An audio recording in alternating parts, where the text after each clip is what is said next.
Hello বন্ধুরা, তোমরা কেমন আছো? আশা করি ভালো আছো। সীমা ব্লগ চ্যানেলে তোমাদের সবাইকে স্বাগত।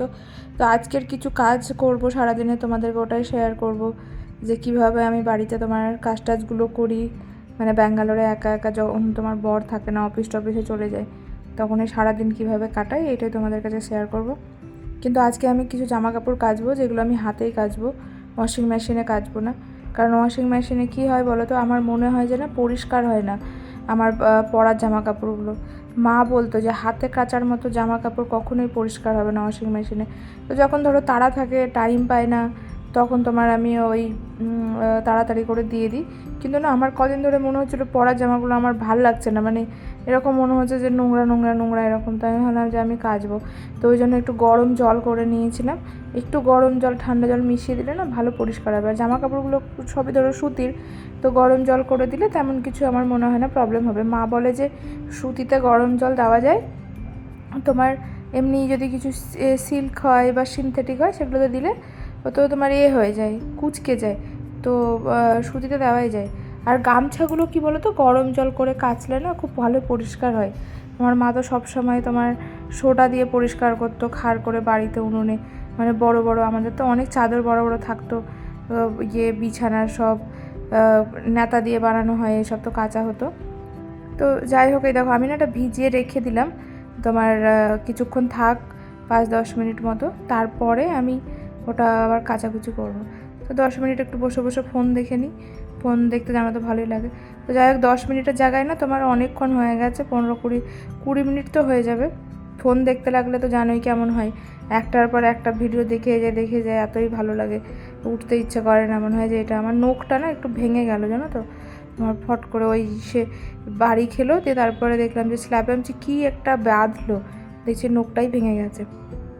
তাড়াতাড়ি করে এগুলো খেচে টেচে আবার চান করে তোমার পুজো টুজো আছে, আবার খেতে দিতে হবে। এবার বাইরে তোমার কুকুরদের খেতে দিতে যেতে হবে বাচ্চাটাকে। তো আজকে কাচছি, অনেক দিন পর আমি তোমার এভাবে বসে কাচছি, জানো তো। কতদিন যে কাচিনি তোমার। বারবার আমার শাখাগুলো না এগিয়ে এগিয়ে চলে আসছে, এত জোরে জোরে কাচছি তখন আবার ভেঙে যাবে তোমার শাখাগুলো। তো বারবার তুলতে হচ্ছে আমাকে। এর আগেও তোমার 2-3 বার এসেছিলো। তো যাই হোক, চলো এগুলো তাড়াতাড়ি করে কেচে নিই, কেচে আবার শুকোতে দিতে হবে। অনেক বেলা হয়ে গেছে তোমার, এখন 11:30 মিনিট তো বেজে গেছে।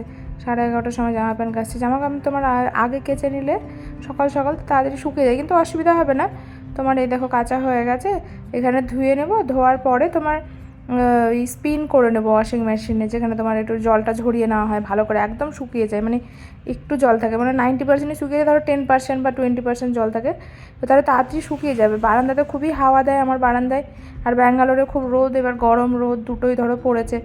খুবই গরমও পড়ছে, রোদও হচ্ছে, ঘামও হচ্ছে। মোটামুটি ব্যাঙ্গালোরে নর্মালি ঘাম হয় না। তো ওদিকে জল তোমার লোড করতে দিয়ে এসে আমি না বললাম যে ভাতটা হয়ে গেছে, ওদের নামিয়ে দিই, দেখি ততক্ষণ জলটা লোড হোক। কারণ বাইরের কুকুরদের খাবার আমাদের করতে হয়। এই দেখো কত বড় ভাত তুলে আনতে আমার একদম মানে কুঁজো হয়ে যায় আমি। তো হয়ে গেছে ভাতটা, এখন নাড়িয়ে রেখে দিতে হবে ফ্যান চালিয়ে। তোমার অনেকক্ষণ লাগে জানো তো এটা তোমার ঠান্ডা হতে, কারণ তুলতে পারবে না তো এত গরম। মানে তোমার 4 কিলো 4.5 কিলো চালের ভাত, বুঝতেই পারছো কতটা ভাত হবে। তুলে তোমার না রাখলে না, মানে এরকম করে ফ্যান চালিয়ে, তো তোমার ওটা ঠান্ডা হবে না। আর কি হয় বলো তো, মানে কেক টাইপের হয়ে যাবে যদি না নাড়াই ভাতটাকে, ধরো না করি, তো কেক টাইপের হয়ে যাবে। এদিকে দেখো জলও লোড হয়ে গেছিলো, তো আমার এসে এসে ধোয়া হয়ে গেল। মেয়েরা তো এইভাবেই কাজ করে বলো, মানে কোন ফাঁকে কোন কাজটা করবে তাড়াতাড়ি করে, মানে কখন তাহলে তো এত, কারণ এত বড় একটা সংসার। আমার তো ছোট, যারা মারা করতো আগে, ঠাকুমারা করতো, ভাবো তাদের কত বড় ছিল, তারা ওই ফাঁকে কাঁচা কুচা রান্নাবান্না বাচ্চা তাদের এই সব করতো। মেয়েরা ঠিক কোন ফাঁকে কোন কাজটা করতে হবে ওদের আগে, মানে একটা কাজ করতে করতে আরেকটা কাজ মাথায় থাকে। মানে যারা করে তারা জানে, আমি তো তাই করেই করি। মানে একা এত না তো তুমি কাজই করতে পারবে না যদি ওইভাবে না করো। তো আমার এখন তোমার এইটুকু টাইমে দেখলাম যে জল লোড হচ্ছে, যেমন ভাতটা নামিয়ে চলে আসলাম এরকম। এই জন্যই তো মেয়েদেরকে দশভুজা বলা হয়। এমনি কি বলা হয় বলো, কারণ তারা একসাথে কত কাজ যে করতে পারে সে মানুষই জানে। মানে একই হাতে সবই করে তারা, ওই হাতেই খাবে রান্না করে, বলে না যে রাধে সে চুলো বাঁধে, ওরকমই ব্যাপার। তো চলো, তোমাদের সাথে গল্প করতে করতে ধোয়া হয়ে গেছে এগুলো। এবার একটু মোটামুটি দেখো, আমি অত বেশি চিপছি না, মানে আমার এমনি হাতে ভালো করে চিপতেও পারি না। মা বলে তোদের হাতে যে কী আছে, তোরা ভালো করে চিপতেও পারিস না, করতে পারিস না, তাই বলে। তো যাই হোক, আমি পারি না, আমার জল ঝরাতে অতটা, আমি চিপে তাও যাবারই মোটামুটি। এই পাপোশটা ধুয়ে রেখে দিলাম, ওই জল ছিল এখন আমি ধুয়ে রেখে দিই। তোমার আমার তো বাড়িতে জানো বেড়াল কুকুর আছে, সব হিসি করে, তারপর ডেটল ফেনাইল দিয়ে ধুয়ে টুয়ে একটু জল নিয়ে ধুয়ে রেখে দিলাম। বড় বালতিটা আমার সবসময় কাজের না, এই দুটো ছোটো বাথরুমে আমার থাকে ছোটো বালতি। বড় বালতিটা তোমার ওই জামা কাপড় কাচার জন্যই, তো ওটাতে নিয়ে গেলাম, তাহলে আর ওটাকে আনতে হবে না পরে। তো এই দেখো ওয়াশিং মেশিনে এখন স্পিন করে দেবো। ওয়াশিং মেশিনটা না আমার হাত দিতে খুব ভয় লাগে জানো তো, আমি ওই জন্য ক্লিপগুলো দিয়ে টাচ করলাম, কারণ একবার আমি হাত দিয়েছিলাম ভেজা হাত, তো আমাকে শক্ট মেরেছিল। তারপর থেকে আমি না আর হাত দিই না, ওই ক্লিপ দিয়ে বন্ধ করি, এ করি ওই করি, মানে তোমার অফ করি অন করি এরকম করি। তো দেখো স্পিনে দিয়ে দিয়েছি, বেশিক্ষণ লাগবে না, 3 মিনিট দেবো না, 1-1.5 মিনিটের মধ্যেই তোমার স্পিন হয়ে যাবে পুরো। খুব ধুলো হয় আর এই তোমার ওয়াশিং মেশিনটার উপর চুলও হয়। আর রাস্তার উপরে বাড়ি তো আমাদের, তো একদম পুরো রাস্তার উপরে। আর সবাই জানে যে ব্যাঙ্গালোরে কেমন ডাস্ট আছে, ডাস্ট তো প্রচুর হয় এখানে ব্যাঙ্গালোরে, তোমার প্রচুর ধুলো, কারণ ব্যাঙ্গালোরে প্রচুর কাজ চলে তো, সব রাস্তাঘাটে রেলের মানে এখন কাজ চলছে, তো প্রচুর ধুলো হয়। আর আমার বাড়িটা একদম রাস্তার উপরে, আর আমার বেড়ালগুলোর উপর বসে থাকে বলে চুল হয় প্রচুর, ওয়াশিং মেশিনের উপর চুল হয়। তো আজকে আমি জামা কাপড়গুলো ধরো হাতে গেছে না, আমার খুব মজা হয়েছে, খুশি হয়েছে আমি। তোমার দেখবো যখন শুকোবে তখন কত একদম পরিষ্কার হবে, একদম দেখলে বোঝা যাবে। তো এই দেখো হয়ে গেছে স্পিন করা, এখন এগুলো রেখে দেবো, সব বাইরে মেলে দেবো বারান্দায় তোমার পুরো। এখন ভাবছি যে আগে না চানটা করে নিই, বুঝলে, চান করে পুজো করে তারপরে জামা কাপড়গুলো মেলবো, কারণ শুকিয়ে যাবে, পুজোটা করতে দেরি হয়ে যাবে না তো অনেকক্ষণ। চলো গামছা নিয়ে নিয়েছি, চান করতে যাবো, জামা কাপড়গুলো নিয়ে নিই, কী পরবো না পরবো নিয়ে নিয়েছি। চলো এবার চানটা তাড়াতাড়ি সেরে আসি, তারপরে পুজোটা করব। তো এই দেখো চান হয়ে গেছে, এবার আমি চান করেই না তোমার পুজো করতে চলে যাই, কারণ আমার বাড়িতে তোমার যা পোষ্যরা আছে তোমার, তারা কোথায় হিসি করে দেবে, কোথায় পটি করে দেবে, সেগুলো ছুঁয়ে নিলে আবার আমাকে জামা কাপড় ছাড়তে হবে, দিয়ে তোমার তখন পুজো করতে হবে, এই করতে হবে, মানে কী হয় বলো তো, আমি ওই জন্য না ডাইরেক্ট বেরিয়ে আগেই পুজো করতে চলে আসি। মানে আমার বাড়িতে হবেই তোমার কোন কুকুর যে পটি করে দেবে, কোন কুকুর যে হিসি করে দেবে, কে করে দেবে, এবার ছেড়ে যাওয়া যায় না। ওই জন্য আমি তাড়াতাড়ি আগে চানটা করেই পুজোটা করে নিই, যে পুজোটা হয়ে গেলে তারপর ছোঁয়া নাড়া করতে অসুবিধা হবে না। তো দেখো পুজো করছি, আমি খুবই সিম্পলভাবে পুজো করি, তোমার সকালবেলায় মানে দুপুরবেলায় বলো সকালবেলা, আমি চান করার পরে পুজো করে তারপরে খাওয়া দাওয়া এরকম করি। মানে দুপুরে আমি ভাত খাওয়ার আগে চান করে তারপরে পুজো করে এরকম, সেটা সকালও হতে পারে দুপুরেও হতে পারে। তো বেশিরভাগই আমার তোমার পুজো করতে করতে 11টা বেজে যায় এখন, আগে তোমার 10টার মধ্যে হয়ে যেত, এখন আমার জানি না কেন কাজ বেড়ে গেছে না কী হয়েছে, এখন ডেলি তোমার দেখি যে আমার পুজো করতে লেট হয়ে যায়, কেন জানি না। তো ঠাকুরের বাসনগুলো মাজাই ছিল, সব নিয়ে আসছি, জল টল তোমার শঙ্খটাও ধুয়ে নিয়ে আসছিলাম, সব ফুল টুল গুছানো ছিল। তো এবার পুজোটা করে নেবো তাড়াতাড়ি, চলো পুজোটা করে নিই।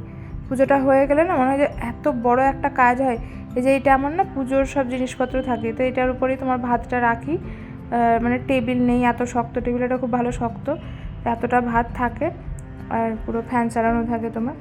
তো পুজোটা চলো তাড়াতাড়ি করে নিই, তারপরে আবার আমাদের ছানাপোনাগুলোকে খাবার দিতে হবে, নিজেরও সব ধরো খাওয়া দাওয়া করতে হবে, অনেক কাজ আছে। আজকে আবার বিকেলবেলার দিকে ভাবছি একটু বাজারে যাব, কারণ তোমার ফুল শেষ হয়ে গেছে, ফুল আনতে হবে, আজকে লাস্ট ফুল। আর ব্যাঙ্গালোরে তো জানো সুন্দর ফুল পাওয়া যায়, প্রচুর ফুল পাওয়া যায়, কিন্তু গাঁদা ফুল আগে পাওয়া যেত না সবাই বলতো, কিন্তু এখন দেখি যে সবাই গাঁদা ফুলও বিক্রি করে। এখানে তো তোমার গাঁদা ফুলের পুজো অত করে না, ওদের যেই ফুলই হোক না কেন তোমার মানে গোলাপেও ওরা পুজো করে, তাদের কিছু এসে যায় না। তো আমার হয়ে গেছে পুজোটা, এবার তুলসী গাছে একটু জল ঢেলে দেবো। আমি তুলসী গাছে জল ঢালি, তুলসী গাছে নাকি চান করে জল ঢালতে হয় সকালবেলাতে, আমি তো সকালে পারি না, যখন পুজো করি তখনই একবারই তোমার ঢেলে দিয়ে চলে যায়। এবার ধুনোটা দেখিয়ে দিলে তাহলেই আমার পুজো তোমার শেষ হয়ে যাবে। তো কে কে এরকম দুপুরবেলা পুজো করো, কারা করো সেগুলো জানাবে। আর এই অভ্যেসটা আমার ছোটোবেলা থেকে, আমার বাড়িতেও আমি খুব পুজো করতাম, মা বলতো যে তোকে ভূতে ধরবে, তুই এত পুজো করে বেড়াস, মানে তোকে কালিতে ধরবে এরকম ব্যাপার, মানে ভয় দেখাতো মা, যে তুই পূজারি টাইপের হয়ে যাবি। ছোটোবেলা থেকে আমি খুব পুজো করতাম, ফুল গাছ লাগাতাম, ফুল নিয়ে ভালোবাসতাম, তো মা আমাকে খুব ভয় দেখাতো যে ছোটোবেলায় এত এত কেন মানে মানুষ ফুল ভালোবাসে। আমি ছোটোবেলা থেকে পুজো ফুল দুটোই, আমি তাই 7-8 বছর থেকে আমি বাড়িতে যে আমাদের মাস শেষ হলে যে পুজো করে সেটা আমি করতাম। চলো এবার জামা কাপড়গুলো সব মেলে দিই। তোমার আমার এই বারান্দাটাতে না তোমার অনেক জামা কাপড় এঁটে যায়, তো এখানেই দিই। ছাদে আগে যেতাম, এখন ছাদে যাই না, কেন বলো তো, ছাদে গেলে আবার গিয়ে তখন বিকেলবেলা তুলে আনতে হয়, বা দৌড়ে বৃষ্টি আসছে দৌড়ে যেতে হয়।